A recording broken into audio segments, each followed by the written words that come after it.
नमस्कार, आप देख रहे हैं आज तक। मैं हूं आपके साथ रोहित सरदाना। शाम के 5 बज रहे हैं और वक्त हो गया दंगल का। चीन के साथ भारत की तनातनी तो अभी जारी है, लेकिन भारत के कड़े तेवर अब असर दिखा रहे हैं। कल भारत चीन की सेनाओं के कोर कमांडरों की बातचीत में चीन एलएसी पर तनाव कम करने के लिए राजी हुआ है। इस बैठक में भारत ने बेहद सख्त अंदाज दिखाया और साफ कहा कि शांति दोनों तरफ के प्रयासों से ही मुमकिन है। उधर भारत के रक्षा मंत्री राजनाथ सिंह रूस में हैं, जहां S-400 मिसाइल डिफेंस सिस्टम को जल्दी मुहैया कराने समेत अन्य अहम रक्षा सौदों पर बातचीत चल रही है। आज विदेश मंत्री एस जयशंकर ने भी चीन को RIC की बैठक में एक दूसरे के हितों का सम्मान करने का पाठ इशारों में समझा दिया। और इस सब के बीच भारत की सैनिक तैयारियां भी जोर शोर से जारी हैं और रूस ने चीन के साथ चल रहे मौजूदा तनाव के बीच UNSC में भारत की स्थायी सदस्यता का समर्थन भी कर दिया है। हालांकि रूस ने यह जरूर कहा है कि मौजूदा तनाव के मद्देनजर भारत और चीन मामले को सुलझा लेने में सक्षम मुल्क हैं। दोनों अपना मामला खुद सुलझा सकते हैं, लेकिन UNSC में भारत की स्थायी सदस्यता के लिए भारत के समर्थन को एक पॉजिटिव कदम माना जा रहा है। और इस सबके बीच सेना प्रमुख जनरल MM नरवणे 2 दिन के लेह दौरे पर हैं, जहां वो भारत की सैनिक तैयारियों का जायजा भी ले रहे हैं। उन्होंने गलवान के घायलों से मुलाकात भी की है। कुल मिलाकर भारत यह संकेत दे रहा है कि हम शांति चाहते हैं, लेकिन चीन के सामने किसी दबाव में आने वाले नहीं हैं। छेड़ोगे तो छोड़ेंगे नहीं। आपको लेकर चलेंगे लद्दाख भी। ग्राउंड रिपोर्ट वहां से देंगी मेरी सहयोगी श्वेता सिंह और बताएंगे कौन कौन से मेहमान आज दंगल में हमारे साथ हैं। लेकिन उसके पहले एक report.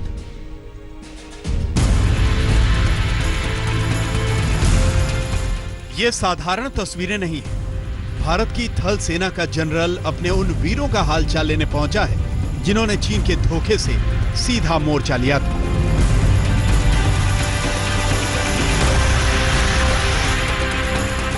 General MM Naravane Leh के 2 दिनों के दौरे पर पहुंचे हैं। LAC पर मौजूदा तनाव पर सैन्य रणनीति को धार देना उनका मकसद है।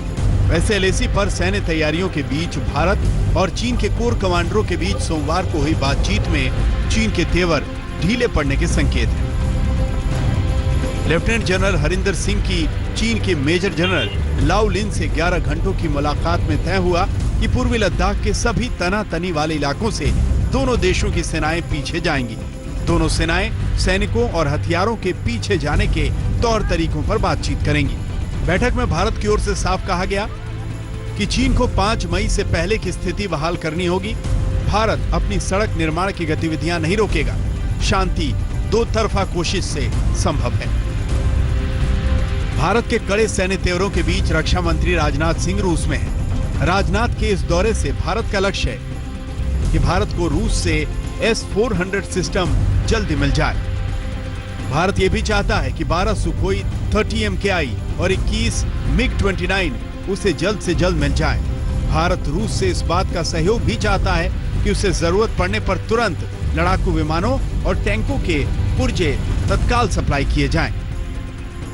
रूस के भारत और चीन दोनों देशों से अच्छे संबंध हैं, इसीलिए राजनाथ के दौरे की अहमियत बढ़ गई है।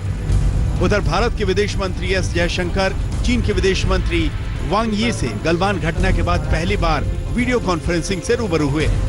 RIC की बैठक में जयशंकर ने कहा कि अंतर्राष्ट्रीय कानूनों को मानना, सहयोगियों के हितों को समझना और बहुपक्षीय संबंधों को बढ़ावा देना विश्व व्यवस्था के लिए जरूरी है।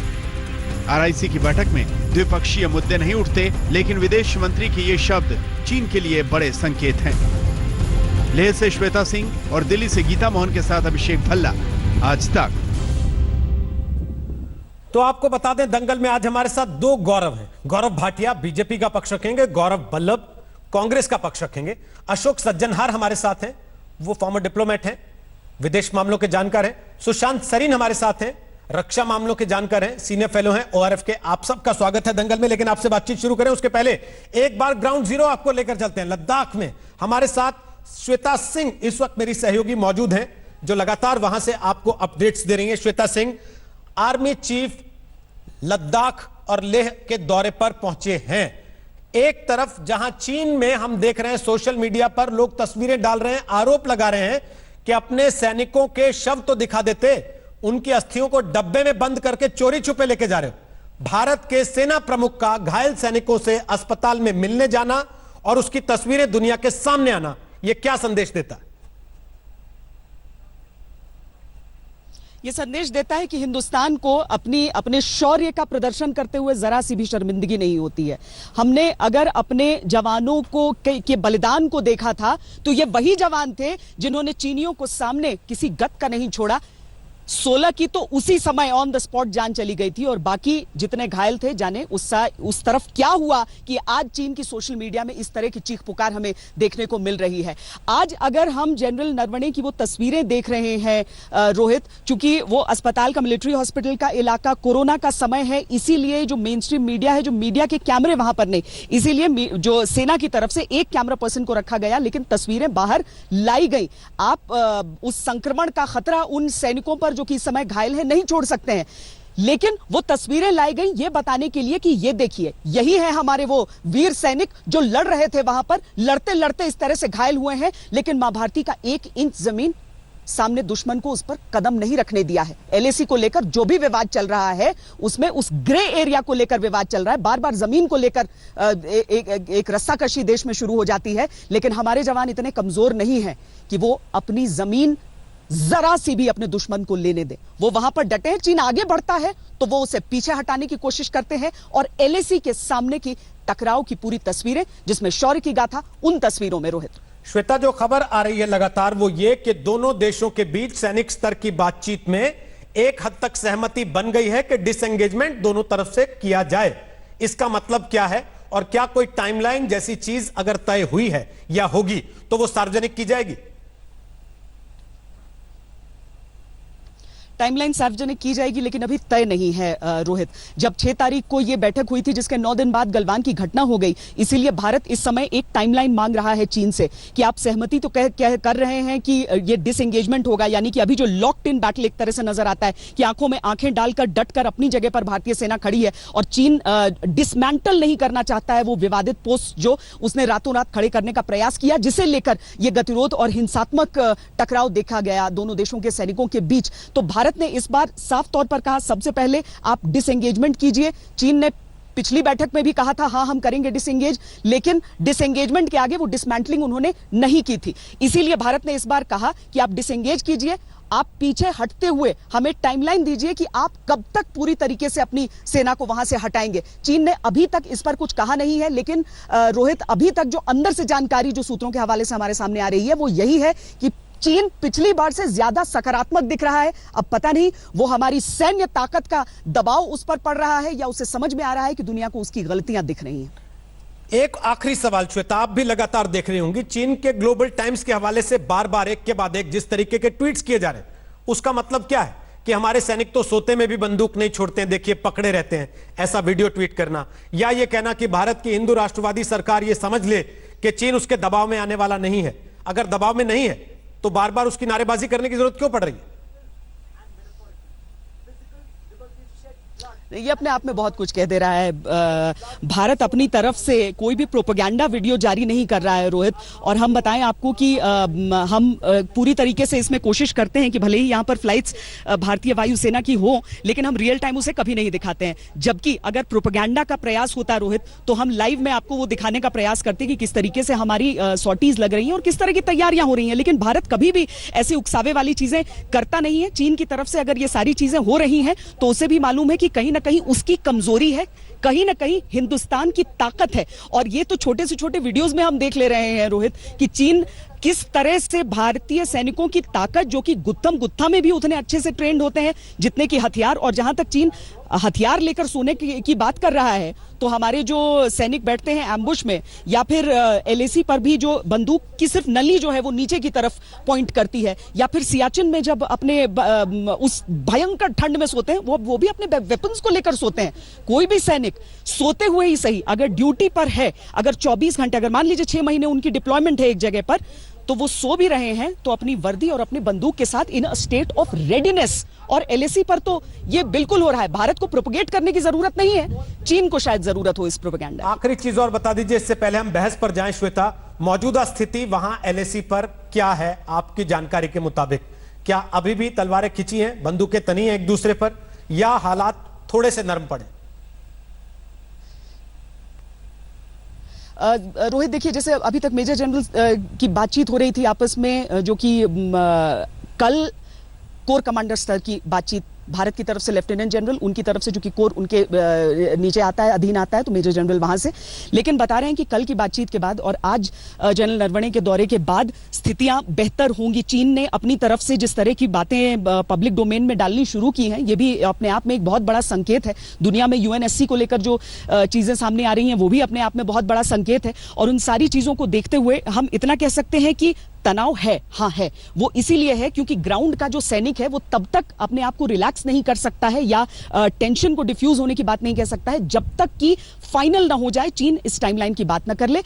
पैंगोंग त्सो और गलवान घाटी दोनों जगह पर इस तरह की तनाव की स्थिति है, क्योंकि पैंगोंग त्सो पर तो चीन अपने सैनिकों की संख्या को कम से कम परसों तक बढ़ा रहा था रोहित, इसीलिए तनाव तो है, लेकिन उम्मीद अब काफी ज्यादा है कि चीजें जल्दी डिफ्यूज करेंगी यहां पर। बहुत बहुत शुक्रिया श्वेता सिंह, फिलहाल वहां से जानकारी देने के लिए। लद्दाख से ग्राउंड रिपोर्ट श्वेता सिंह दिखा रही है, तस्वीर उन्होंने दिखाई। सेना प्रमुख पहुंचे हैं भारतीय सेना के और उन सैनिकों से मिल रहे हैं जिन्होंने अपनी जान जोखिम में डालकर गलवान घाटी में उस रात चीनी सैनिकों को मुंह तोड़ जवाब दिया, और अब जिनकी वजह से चीन लगातार दबाव में है, क्योंकि कदम पीछे खींचने पर अब बात बन रही है। गौरव भाटिया और गौरव बल्लभ, आप दोनों को लाते हुए, और साथ में अशोक सज्जनहा जी और साथ सुशांत सरीन, चारों मेहमानों का एक बार फिर से स्वागत है। सबसे पहले गौरव भाटिया, लगातार आप एक बात कहते रहे कि कोई तनाव ही नहीं है, लगातार आप एक बात कहते रहे कि हमारी 1 इंच जमीन पर चीनी आ नहीं सके, वो कब्जा नहीं कर सके। अब ये भी कह रहे हैं कि डिसएंगेजमेंट हो रहा है और इस बात पर सहमति बन गई कि आपको पीछे हटना पड़ेगा। ये दोनों बातें विरोधाभासी हैं सर। गौरव जी, भाटिया जी। रोहित जी, देखिए, सबसे पहले तो जब देश के प्रधानमंत्री नरेंद्र मोदी जी ने 2 बड़ी बातें कही। पहले उन्होंने कहा कि जो भारत की भूमि है 1-1 इंच सुरक्षित है और हमारी वीर सेना उसकी सुरक्षा कर रही है। और दूसरी बात ये कही कि हमारी वीर सेना को खुला हाथ दे दिया है। उसके बाद आपने देखा प्रोटोकॉल बदलते हुए ये तक कह दिया गया है कि सेना जो भी उचित समझेगी वो कदम उठाएगी। लेकिन दुर्भाग्यपूर्ण ये है कि बार बार कांग्रेस के नेता राहुल गांधी, जिनको मैं 50 साल का अपरिपक्व बालक बुलाता हूं, अपनी अपरिपक्वता का पूरा खुलासा कर रहे हैं। उनके 3 दिन के ट्वीट आप देखिए, बार बार कहते हैं रोहित जी जमीन हड़प ली गई, जमीन हड़प ली गई। आज भी उन्होंने ट्वीट किया जमीन हड़प ली गई। मैं कहना चाहता हूं, देश के प्रधानमंत्री जी जब बोले खाता ना बही, देश का प्रधानमंत्री और देश की सेना जो कहे वही सही, तो बात क्यों कहते हैं कि हड़प ली गई? क्या राहुल गांधी को विश्वास नहीं है सेना पे, प्रधानमंत्री पे, सरकार पे? और अगर नहीं है तो खुद चले जाए वहां पे, टीले पे बैठे, देखें कि कैसे मजबूती से हमारी सेना मुकाबला कर रही है। आज मीटिंग हुई कांग्रेस की सीडब्ल्यूसी की, उसमें क्या बात सामने आई? उन्होंने कहा कि दुखद घटनाएं अकेले नहीं आती हैं। अरे जो देश से गद्दारी करते हैं वो भी अकेले नहीं आते हैं। तिकड़ी है एक परिवार की और वो तिकड़ी लगी है कि हमारे देश को अंदर से कमजोर करे। और मैं समझता हूं कि आपका चैनल दिखा रहा है किस तरह से देश के रक्षा मंत्री राजनाथ सिंह जी वहां पे बैठक कर रहे हैं महत्वपूर्ण, और कितनी सुखद जो है खबरें आ रही हैं। सबसे पहले चीन को कह दिया गया है स्टेटस को एंटी करे, जो पहले 5 मई का था। अब आपने मुझसे सवाल किया कि वहां क्या है, तो देखिए कब्जा होना में और घुसपैठ होने में फर्क होता है। ये बॉर्डर जो 70 साल तक नहीं डिसाइड हुआ कि बॉर्डर और लाइन कहां है, अगर ये पहले डिफाइन हो जाती तो शायद ये परेशानी नहीं आती। दूसरा, किस तरह से हमने मिग और सुखोई की बात करी है जो हमारी वायुसेना को मजबूत बनाएगा। आगे भी कदम उठाते रहेंगे, लेकिन बड़ा सवाल यह है देश के प्रधानमंत्री और सेना पे राहुल गांधी, सोनिया गांधी का विश्वास क्यों नहीं? ठीक है गौरव बल्लभ, बोलिए क्यों आपको सेना और प्रधानमंत्री पे विश्वास नहीं है, तब जबकि आपके देश के रक्षा मंत्री इस वक्त रूस में हैं, वहां पर लगातार चर्चा चल रही है। इस बात को लेकर दुनिया भर को एक संकेत जा रहा है कि यूएनएससी में स्थायी सीट के लिए रूस आपका समर्थन कर रहा है, तब जबकि आपके और चीन के बीच में तनाव है। जी रोहित जी, 2 जून को रक्षा मंत्री जी बयान देते हैं कि अच्छी खासी संख्या में चीनी सैनिक घुस आए, तो कहां शांघाई में घुसे थे कि भारत माता की भूमि में घुसे थे? 17 जून को विदेश मंत्री जी बयान देते हैं, आवर साइड ऑफ LAC, मतलब हमारी साइड में चीनी सैनिक घुस गए, उन्होंने साफ बोला। 19 जून को प्रधानमंत्री जी कहते हैं ना कोई घुसा है ना घुसेगा। 20 जून को उनका स्पष्टीकरण आ जाता है, भाई साहब सिर्फ 15 जून की मैं बात कर रहा था और की मेरी गारंटी नहीं है। और अब कमांडर लेवल की जब कल बैठक हुई है, वहां स्पष्ट रूप से कह दिया गया है 5 मई के पहले की स्थिति को बनाया जाए। तो वही तो हम भी कह रही हैं। इसका मतलब आप जो भी बोल रहे थे, प्रधानमंत्री जी जो भी बोल रहे थे, 50 दिन तक देश के सामने स्थिति स्पष्ट नहीं कर रहे थे और असत्य बोल रहे थे। दूसरी बात रोहित जी, मॉस्को ने आज पहली बार यह बोला कि भारत और चीन का विवाद वो अपने आप सुलझाए। अमेरिका क्या बोलता है, और वही अमेरिका है जिसके राष्ट्रपति के लिए हमने फरवरी माह में 3,70,00,000 के फूल बरसाए, 100 करोड़ रुपए लगा के गुजरात के मोटेरा स्टेडियम में उनका भाषण करवाया, यमुना जी में करोड़ों लीटर पानी छोड़ के उनके लिए उनकी दुर्गंध को मिटाई, दीवारों को बड़ी करके गुजरात के मेहनती लोगों को उनसे छुपाया। और अमेरिका ने हमको क्या दिया जी, आपको ताज्जुब होगा, अमेरिका ने अहमदाबाद को कोरोना का हॉट स्पॉट बनवा दिया। HCQ दवाई नहीं दी तो रिटेलिएट जैसे शब्द हमारे लिए उपयोग में किए। आज H1B वीजा को कैंसिल करने की बात करी और चीन की गुस्ताखी पर मौन व्रत दही जमा हुआ अमेरिका के मुंह में। रूस बोल रहा है अपने आप निपटाओ, अमेरिका कुछ बोलता नहीं है, दूसरे बड़े देश है कोई कुछ नहीं बोल रहा। ये इनकी कूटनीति है। और बार बार ये यहाँ आके गांधी जी, ये राहुल गांधी जी, अरे भैया चीन कितना गुस्सा है, उसको कैसे बाहर निकालोगे ये बताओ मेरे अपरिपक्व बालक। आप अपरिपक्व हो, आपसे पूछा कुछ जाता है, जवाब कुछ देते हो। और मैं आपको एक लास्ट वाक्य बोल के खत्म करूंगा। सितंबर 2013 में भाजपा के नेता तो जब चीन और भारत की सेनाएं आमने सामने थी तो वहां चले गए, वहां देखने चले गए। ये इनकी अपरिपक्वता है। भगत सिंह जी कोश्यारी जो महाराष्ट्र के आज गवर्नर हैं, उनके चेयरमैनशिप में, उनकी अध्यक्षता में एक दल भेज दिया नितिन गडकरी जी ने और राजनाथ सिंह जी ने। उसको अपरिपक्वता कहते हैं मेरे दोस्त। अपरिपक्वता ये नहीं होती। एक सवाल मैं एक सवाल पहले अशोक जी से और सुशांत जी से लेना चाहता हूं। गौरव भाटिया, थोड़ा सा रुकते हुए जरा उन दोनों से इस चीज को समझ लिया जाए। सुशांत सरीन, क्या चीन ने हड़प ली है भारत की जमीन? हमको यह मान लेना चाहिए कि भारत का हिस्सा वो चला गया, जिस पे चीन की सेना इस समय दिखती है सैटेलाइट तस्वीरों में? जो राहुल गांधी कह रहे हैं वो सही है? मुझे तो समझ नहीं आता राहुल गांधी क्या कह रहे हैं, लेकिन देखिए 3-4 एरियाज में इश्यूज हैं। पहली बात तो ये समझने की है कि जब ये बोला जाता है कि फौजें आमने सामने खड़ी हैं तो उसका मतलब ये नहीं होता कि फौजें आपके टेरिटरी के अंदर घुस आई हैं। एक तरीके से देखा जाए तो चीन तो भारत की सीमा के अंदर पिछले 50 साल से है, 60 साल से है। जब से उन्होंने अक्साई चेन के ऊपर कब्जा किया था तो एक लिहाज से तो भारत की सीमा के अंदर घुसे हुए हैं और वहां पर अपना जमावड़ा बना के रखा हुआ है। लेकिन जो हाल फिलहाल के हालात हैं उसमें अगर देखा जाए तो जब ये बोला जाता है कि सेनाएं आमने सामने हैं या सेनाएं पीछे हट रही हैं, तो उसका ये मतलब नहीं है कि आप अपनी जमीन छोड़ के हट रहे हैं। उसका मतलब ये है कि जब भी दो सेनाएं बिल्कुल आमने सामने आ जाती हैं तो खतरा बहुत होता है कि वो चीज काबू से बाहर हो जाए और जंग हो जाए। तभी आप देखेंगे चाहे वो पश्चिमी सीमा हो चाहे वो पूर्वी सीमा हो, पश्चिमी सीमा में भी जो सेनाएं हैं वो कुछ किलोमीटर दूर रहती हैं सीमाओं से, और जब मोबिलाइजेशन होती है वो बिल्कुल सीमाओं पे आ जाती है तो जंग का खतरा बहुत ज्यादा बढ़ जाता है। इसलिए वहां पर ये एक लिहाज से एक बफर रखा जाता है। ठीक वही चीज की बात चीन की सीमा पर भी अभी हो रही है। दूसरी चीज ये है कि 3 एरियाज हैं। एक तो गलवान घाटी है, मेरे ख्याल वहां पर तो कोई विवाद नहीं है। जो चीनियों ने घुसपैठ करने की कोशिश की थी या जो उन्होंने अंदर आने की कोशिश की थी वो तो खदेड़ दिया गया बिहार रेजिमेंट द्वारा, और जो बाकी उनके साथ यूनिट थे उनकी कोशिश से।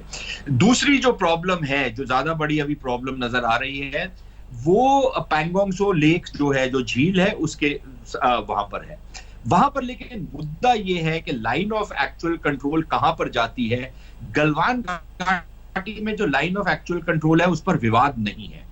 वैसे तो अब लाइन ऑफ एक्चुअल कंट्रोल कुछ है ही नहीं एक लिहाज से देखा जाए तो, लेकिन जिसको भी लाइन ऑफ एक्चुअल कंट्रोल माना जाता है चीन के द्वारा और भारत भी उसको मानता है, गलवान घाटी में वहां पर प्रॉब्लम नहीं है, प्रॉब्लम ज्यादा है पैंगोंग में, जहां पर हम लोग एक जगह मानते हैं कि यहां पर वो फिंगर 8 की जो बात होती है कि LAC वहां से जाता है, चीनी जो है वो फिंगर 2 की बात करते हैं, लेकिन फिंगर 4 पर हम लोग बैठे हुए हैं और हम लोग 8 तक गश्त करते थे, और चीनी जो है वो सिरिजाप से लेकर फिंगर 4 तक गश्त करते थे, और कई बारी भिड़ंत हो जाती थी, कभी वो सुखद होती थी, कभी वो एक लिहाज से वहां पर क्लैश हो जाता था। लेकिन अभी जो हुआ है कि चीनी जो फिंगर 4 तक आए हैं, उन्होंने परमानेंट स्ट्रक्चर्स बनाने की कोशिश की है, यानी कि जो यथास्थिति थी उसको बदल दिया गया है, और भारत ये बोल रहा है कि आप ये नहीं कर सकते, ये जो आपने यथास्थिति बदली है इसको आप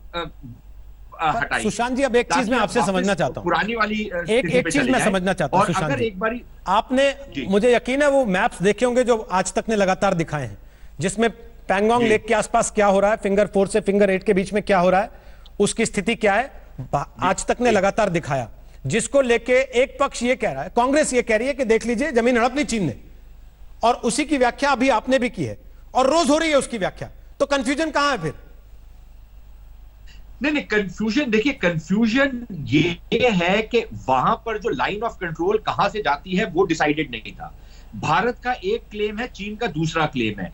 बहुत सारे एरियाज में जो लाइन ऑफ कंट्रोल है उस पर एक लिहाज की सहमति है कि लाइन ऑफ कंट्रोल इस पर्टिकुलर एरिया से जाती है। जैसे मैंने आपसे अर्ज किया कि गलवान घाटी में जो लाइन ऑफ कंट्रोल कहां से जाती है वहां पर दोनों की सहमति है, लेकिन पैंगोंग वाले एरिया में वहां सहमति नहीं है। तो जहां पर चीनी आए हैं वो अपनी क्लेम, जहां पर वो क्लेम कर रहे हैं वो उस एरिया में आए हैं, लेकिन भारत को वो स्वीकार्य नहीं है। तो हाँ, आप ये एक लिहाज से कह सकते हैं कि चीनी यहां तक आ गए हैं और वो भारत की जमीन में आ गए हैं। चीनी ये कहते हैं कि नहीं, ये तो हम पहले से ही मानते थे कि हमारा एरिया क्या है, इसलिए हम अपने एरिया में आए।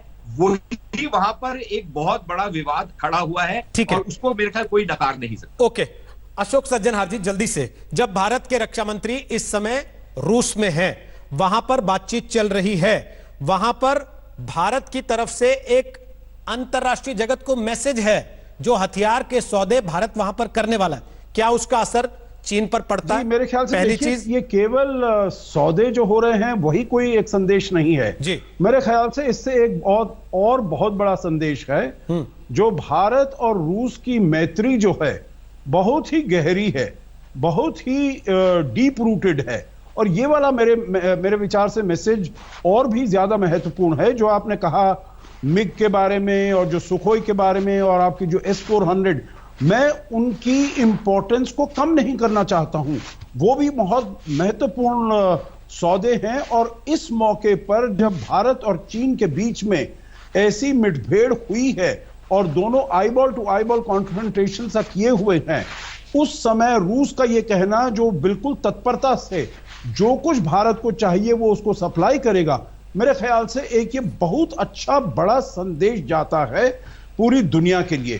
दूसरा, आपने ये प्रश्न पूछा नहीं मुझसे रोहित, पर मैं इसका जवाब दे दूं। देखिए, हमेशा से रूस ही कहता रहा है जो भारत को सदस्यता मिलनी चाहिए, परमानेंट सदस्यता मिलनी चाहिए यूएन सिक्योरिटी काउंसिल की। चीन ही है जो कि रोड़े अटकाता है। अब चीन के सामने अगर रूस ये कहता है जो हम पूरी तरीके से सहमत हैं और पूरी तरीके से इसको सपोर्ट करते हैं भारत की सदस्यता को, तो मेरे विचार से मैसेज इसका एक और भी है। आखिरी बात जो मैं कहूंगा, छोटी सी बात, आप मुझे समय दीजिएगा, जो आप पहले बात कर रहे थे, देखिए उसको नजरिए की बात है। वहां पर हम अप टू फिंगर 8 पेट्रोलिंग करते थे, तो वहां पर हमारा कोई पोस्ट वगैरह नहीं है, वहां पर हमारा कोई परमानेंट प्रेजेंस नहीं है। जो चीनी लोग हैं वो कहते हैं फिंगर 2 तक हमारे वो उनका LAC आता है जी। मतलब आप ये समझ सकते हैं, क्योंकि फिंगर 2 से लेकर फिंगर 4 तक भारत है, तो चीन कह सकता है जो भारत चीन की धरती को उसने कब्जा किया हुआ है, क्योंकि हमारी जो LAC है, हमारी तरफ से जो अंडरस्टैंडिंग है, हमारा जो क्षेत्र है वो फिंगर 2 तक जाता है, परंतु भारत 4 फिंगर पर बैठा हुआ है, मतलब हमारी जमीन पर वो बैठा हुआ है, हमारी जमीन पर कब्जा किया हुआ है। तो मेरे ख्याल से देखिए, नजरिए की बात है।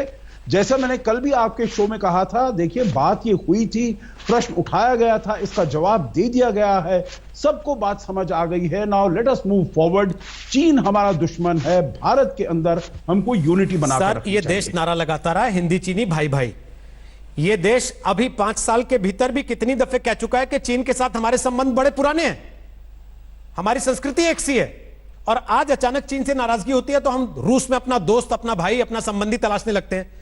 क्या रूस दुकानदारी के लिहाज से दुनिया को नहीं देखता? अगर चीन देखता है तो क्या रूस पे आंख बंद करके भरोसा कर सकते हैं? ऐसा तो नहीं होगा जैसा चीन के साथ हो रहा है फिर रूस के साथ होने लगे कुछ दिन बाद? देखिए, अपने जो हमें हित हैं वो तो हमको अपने आप सुरक्षित करने पड़ेंगे रोहित। अब रूस भी है, रूस के चीन के साथ बड़े अच्छे संबंध हैं, रूस के पाकिस्तान के साथ भी अच्छे संबंध हैं, परंतु हम देखेंगे जो किस किस क्षेत्र में हम रूस के साथ कोऑपरेट कर सकते हैं, उसके साथ सहयोग कर सकते हैं, करते रहेंगे। चीन के साथ भी ऐसा ही है। देखिए, किसी ने मेरे विचार से तो पिछले 6, 8, 10 साल में हिंदी चीनी भाई भाई का नारा अपने यहां से नहीं लगाया है। हमने यही कहा है, चीन हमारा स्ट्रेटेजिक एडवर्सरी है, परंतु क्योंकि हमारा पड़ोसी है जिसके साथ हमारी 3500 किलोमीटर की हमारी सीमा है, तो हमारे उसके साथ एकोमोडेशन भी है, कोऑपरेशन भी है और कंपटीशन भी है। तो हम सतर्क रहेंगे अपने हितों को, चाहे वो बेल्ट रोड इनिशिएटिव हो, हम डटकर खड़े रहेंगे, उसका अपोज करेंगे, चाहे ये आपका डोकलाम में हो, उसमें आप खड़े रहेंगे। जब चीन वहां से आंखें दिखाता है, पैतरे दिखाता है, तो हमारे 2 एमपीज हैं, वो ताइवान के प्रेसिडेंट का जब इनॉग्रेशन होता है तो उसमें वर्चुअल तरीके से वो पार्टिसिपेट करते हैं। तो देखिए, चीन को ऐसा नहीं है हिंदी चीनी भाई भाई। मैं आपसे इससे थोड़ा सा वो मुख्तलिफ कहूंगा, जो किसी ने पिछले 10 साल में हिंदी चीनी भाई भाई का ये नारा नहीं लगाया, वो 1950-60 की बात थी। उसके बाद 1962 के हमारे तजुर्बे के बाद इसको एकदम दरकिनार कर दिया गया है। भारत अपने हितों के लिए कैसे उसकी बहुत रक्षा शॉर्ट की जाए, सर, एक छोटा सा और जो गौरव वल्लभ ने छुआ था, और वो उनका बड़ा आरोप है कि ना तो इस समय रूस साथ में खड़ा है आपके, जो आप अभी बता रहे थे, और ना ही अमेरिका ने कहीं आपको सपोर्ट किया है इस पूरे प्रकरण में। क्या आपको ऐसा लगता है कि उनकी बात सही है? नहीं, बिल्कुल नहीं सही है। देखिए, आप माइक पोम्पियो की, अब देखिए, आप हर चीज क्यों चाहते हैं जो राष्ट्रपति ट्रंप बोले आपके फेवर में? माइक पोम्पियो हैं, वहां के सेक्रेटरी ऑफ स्टेट हैं, उन्होंने बिल्कुल क्लियर बयान दिया है, जो हम भारत के साथ खड़े हैं, ये चीन का अग्रेशन है। वहां की एक सीनियर स्टेट डिपार्टमेंट की डिप्लोमेट हैं, एलिस वेल्स हैं, उन्होंने कहा है जो ये चीन की विस्तारवादी नीति है। तो मेरे विचार से, चाहे वहां से हो, चाहे फ्रांस से हो, चाहे ऑस्ट्रेलिया से हो, पूरी तरीके से लोग भारत जो देश है भारत के साथ खड़े हैं। चीन इस मामले में और मामलों में, क्योंकि वो बहुत ही अग्रेसिव हो गया है, साउथ चाइना सी में अग्रेसिव हुआ है, ईस्ट चाइना सी में, ताइवान के विरुद्ध, भारत के विरुद्ध, सब जगह से चीन एकदम उस तरीके से अलग पड़ गया है, आइसोलेटेड है। ओके, फटाफट दोनों गौरव आपसे एक एक करके कमेंट। गौरव भाटिया, आप बोलिए क्या बोलना चाह रहे थे? गौरव वल्लभ के कमेंट से आप नाराज थे उस समय काफी। फिर आ रहा हूं गौरव वल्लभ आपके पास। गौरव वल्लभ जी तो वही बोलेंगे जो राहुल गांधी और उनकी पार्टी बोलेगी, वो प्रवक्ता है, मैं उनकी मजबूरी समझ सकता हूं। लेकिन आज पूरा देश ही कांग्रेस पार्टी से नाराज है। यहां तक मनमोहन सिंह जी, जो भीष्म पितामह की तरह है, आज वो जानते हैं पार्टी का दुर्योधन कौन है, लेकिन फिर भी उनकी मजबूरी है, साथ खड़ा होना पड़ता है। देखिए, यहाँ पे बात हो रही थी फिंगर 4, फिंगर 8, ये सब बातें कर रहे थे, लेकिन राहुल गांधी तो कम से कम ऐसे आरोप भी नहीं लगा पाते हैं। वो क्या कहते हैं? वो कहते हैं सुरेंद्र मोदी या सरेंडर मोदी। हो सकता है सरेंडर के स्पेलिंग ना पता हो, सुरेंद्र लिख दिया हो, लेकिन मैं कहना चाहता हूं, वो राहुल गांधी समझते हैं कि अगर देश का प्रधानमंत्री सरेंडर कर देगा, समर्पण कर देगा, तो इसका मतलब क्या है? देश ने समर्पण कर दिया। क्या राहुल गांधी ये कहना चाहते हैं हमारी जमीन हड़प? राहुल गांधी ने कहा कि हमारे देश का प्रधानमंत्री डरा हुआ है, छिपा हुआ है, बाहर निकलो। तो मैं इतना ही कहता हूं, भारत का प्रधानमंत्री किसी भी पार्टी का क्यों ना हो, वो देश का प्रधानमंत्री है ना, वो कभी डरा है। गौरव जी, यही बातें तो आपकी पार्टी करती थी। 2013 में आपके ट्वीट्स निकाल के देख लीजिए, उन्होंने तो जिक्र किया अभी आपके सामने कि आपकी पार्टी ने तो प्रतिनिधिमंडल भेज दिया था कि हम सरकार पे यकीन नहीं करते, हम अपना टीम भेजेंगे, अपनी जांच कराएंगे कि यहाँ क्या हो रहा है बॉर्डर पे। हाँ, मैं बता देता हूँ। जब आप जो बात कर रहे हैं 2013 में यहाँ पेट्रोलिंग पॉइंट पे लड़ रहे हैं, भारत की भूमि, भारत माता की जो भूमि है, उसको चीन ने कब्जा कर लिया। 38,000 किलोमीटर, स्क्वायर किलोमीटर 1962 में। 2008 में चुमुर एरिया है, 250 किलोमीटर की लंबाई का क्षेत्र चीन ने कब्जा किया। 2009 में धूमचेली ये एरिया है, और 2013 में 640 square kilometre eastern Ladakh territory. अब मैं पूछता हूं कि कब्जा हो गया और मौन मोहन रहे, उन्होंने एक शब्द नहीं कहा। और सबसे बड़ी बात है, चीन से हम निपट लेंगे। आप देखिएगा, रूस हमारे साथ खड़ा है। S-400 सिस्टम जो है वो रूस का है। चिनूक और अपाचे हेलीकॉप्टर जो वहां गश्त लगा रहे हैं वो अमेरिका ने दिए हैं। लेकिन जो घर के भेदी हैं, जो घर के अंदर दीमक की तरह हमारे देश को खा रहे हैं, उनसे निपटना ज्यादा जरूरी है। ये बात। दूसरी एक बात मैं और पूछना चाहूंगा, एक CPC का अग्रीमेंट हुआ, पार्टी टू पार्टी अग्रीमेंट, मेरे पास तस्वीर है। आप देखिए, ये तो रोज उठ ही रहा है ना ये मामला। कांग्रेस के प्रवक्ता देश को ये बताएंगे कि वो भारत की भूमि से बंधे हैं या इस अग्रीमेंट से बंधे हैं, कि सोनिया गांधी जी ने एक बार भी चीन की निंदा नहीं करी, उनकी आलोचना नहीं करी, और ये 50 साल के अपरिपक्व बालक रोज प्रधानमंत्री के लिए गलत शब्दों का इस्तेमाल करते हैं ना। फिर समय कम होता है। गौरव वल्लभ, जवाब दीजिए फटाफट से जो सवाल उठा। वो कह रहे चीन से तो निपट लेंगे, आप लोगों से कैसे निपटे? रोहित जी, 2004 से 14 के बीच भारतीय जनता पार्टी ने 24 बार प्रेस कॉन्फ्रेंस करी और कहा चीन अंदर घुस गया, जबकि ऐसा कुछ नहीं हुआ। सितंबर 2013 में भाजपा ने एक दल भेज दिया कि हम सेना पे, भाजपा ने कहा हम सेना पे विश्वास नहीं करते हैं, हम प्रधानमंत्री पे भी विश्वास नहीं करते। भगत सिंह कोश्यारी जी वहां चले गए सीमा पे।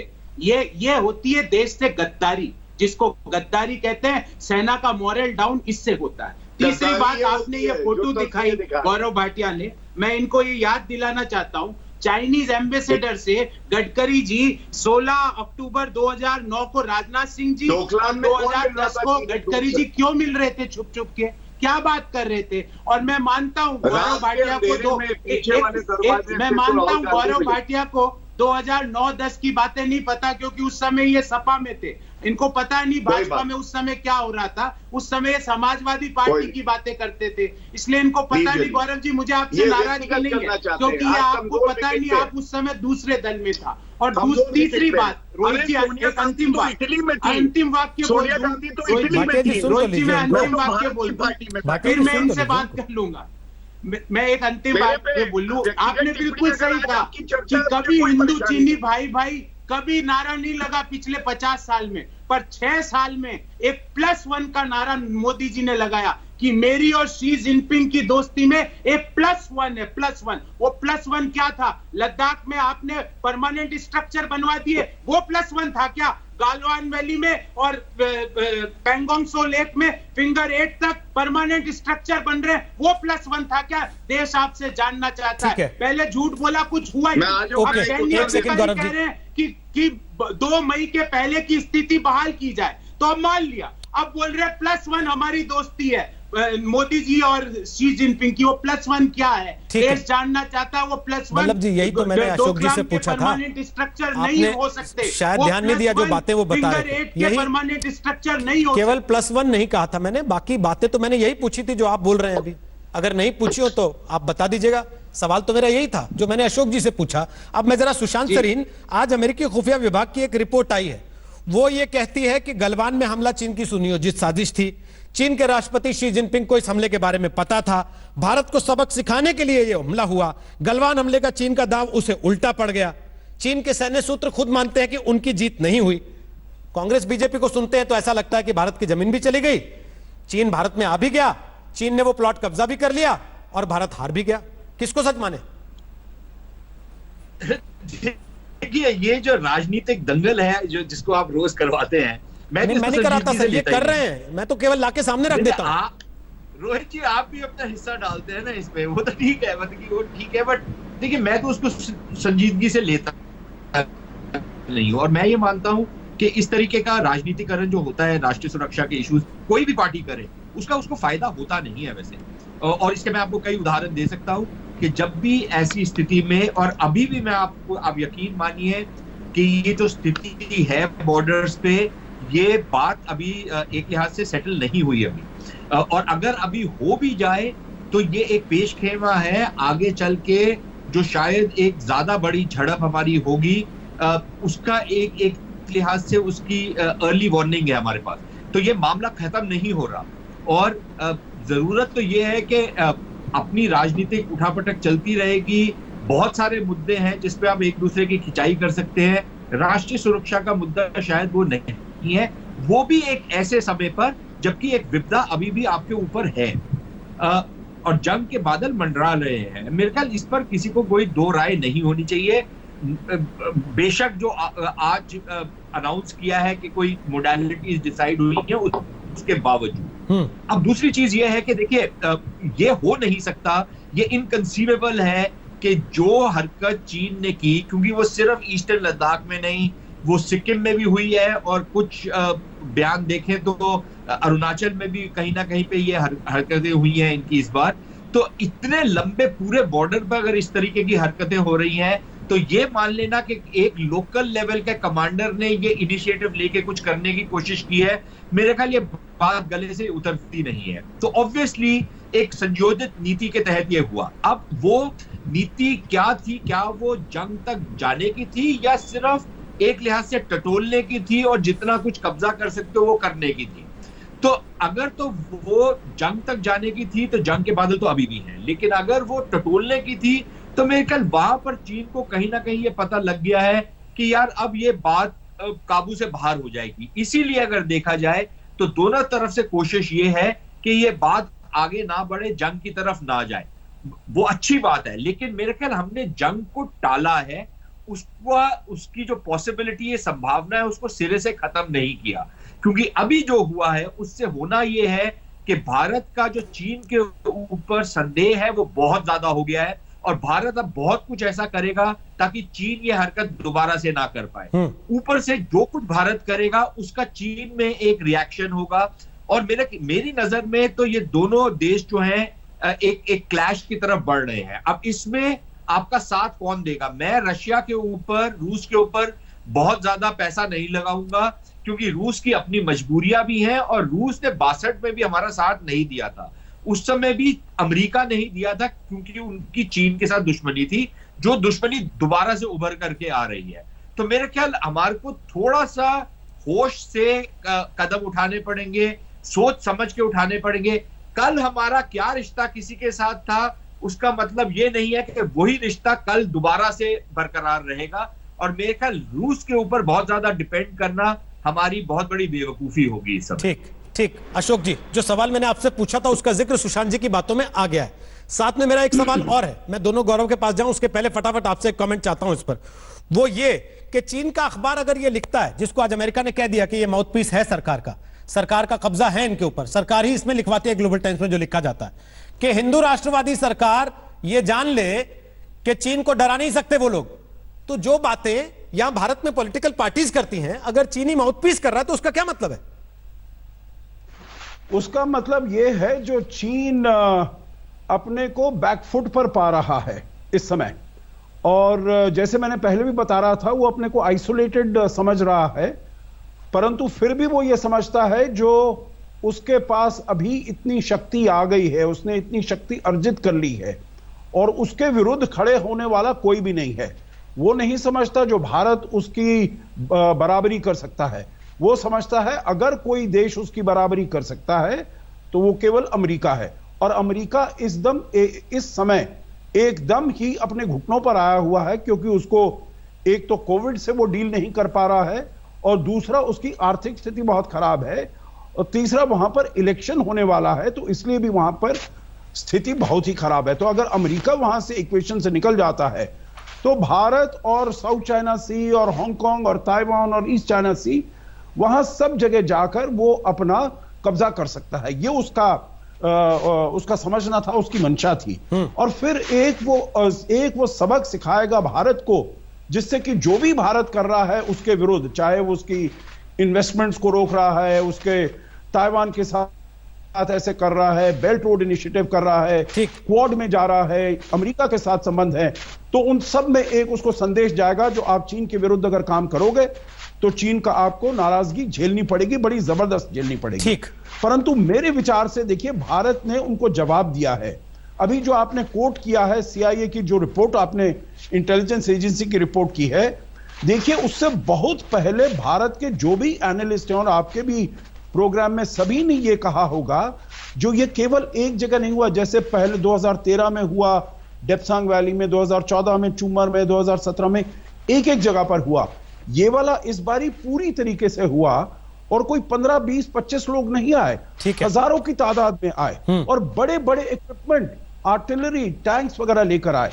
तो ये बिल्कुल ऊपर से ही इसका वो ऑर्डर्स दिए गए थे। और जैसे हमारे विदेश मंत्री ने अपने प्रोटेस्ट नोट में बताया 17 तारीख को वांग यी को, ये आपका प्री मेडिटेटेड, प्री प्लान था जी। आपने स्टेटस को बदलने का प्रयास किया है और हमारी मांग है जो स्टेटस को एंटी आप रिस्टोर करिए। मेरे विचार से हम उसी पर अड़े रहेंगे, उसी पर काम करते रहेंगे। गौरव भाटिया, समय खत्म हो रहा, हालांकि बहुत छोटा सा एक लास्ट कमेंट आखिरी, उसके बाद गौरव वल्लभ 30 सेकंड केवल। देखिए, एक सकारात्मक बात से अंत करना चाहूंगा। अगर कोई प्रश्न होता है, और मैं विपक्ष नहीं कहूंगा, कांग्रेस पार्टी का, तो ऑल पार्टी मीटिंग में ये फिंगर 4 फिंगर 8 पूछना चाहिए था। और अगर संतुष्ट नहीं थे, सोनिया गांधी को बाहर निकल के कहना चाहिए था हम संतुष्ट नहीं है। ये दोगलापन नहीं होना चाहिए। और यूनाइटेड नेशन सिक्योरिटी काउंसिल की सीट तो जवाहरलाल नेहरू जी के समय में भारत को मिल रही थी, तब उनका चीन प्रेम था कि उन्होंने कहा कि हम जो है नहीं लेना चाहते, पहले चीन को दो। आज जरूरत यह है कि देश के साथ खड़े रहे। पार्लियामेंट में गले लगाने का दिखावा करने से ज्यादा जरूरी है कि राहुल गांधी देश के प्रधानमंत्री और सेना के साथ। 30 सेकंड। ये रोल रिवर्सल होता है क्या? जो सरकार में होता है वो कहता कुछ नहीं हुआ, जो विपक्ष में होता है वो कहता नहीं तुम्हारा तो सब चला गया, जैसे आप इनका याद दिला रहे हैं। रोहित जी, मैं ये बताना चाहूंगा कि सोनिया जी ने ऑल पार्टी मीटिंग में पूछा था कि कितनी जमीन अंदर आ गई। प्रधानमंत्री जी ने झूठ बोला और उसके दिन अपने ही झूठ को बोला और माना भी कि मैंने झूठ बोला। और अशोक जी ने बात कही, उसी वाक्य से एंड करना चाहूंगा। अशोक जी ने कहा कि आज ये स्थिति इसलिए आ गई क्योंकि डोकलाम में परमानेंट स्ट्रक्चर बन गए और हम लोग चुप थे। आज फिंगर 8 पे परमानेंट स्ट्रक्चर बन रहे हैं, हम लोग चुप है। जहां तक हम पेट्रोलिंग किया। समय खत्म हो गया गौरव वल्लभ जी, माफी चाहता हूं, कमेंट पूरा ले नहीं पाए उसके लिए। एक छोटा सा ब्रेक यहां पर ले रहे हैं, आखिरी बड़ा पर दंगल होगा, आप देखते रहिएगा। नमस्कार, मैं हूं अंजना ओम कश्यप। हमें उम्मीद है ये वीडियो आपको पसंद आया होगा।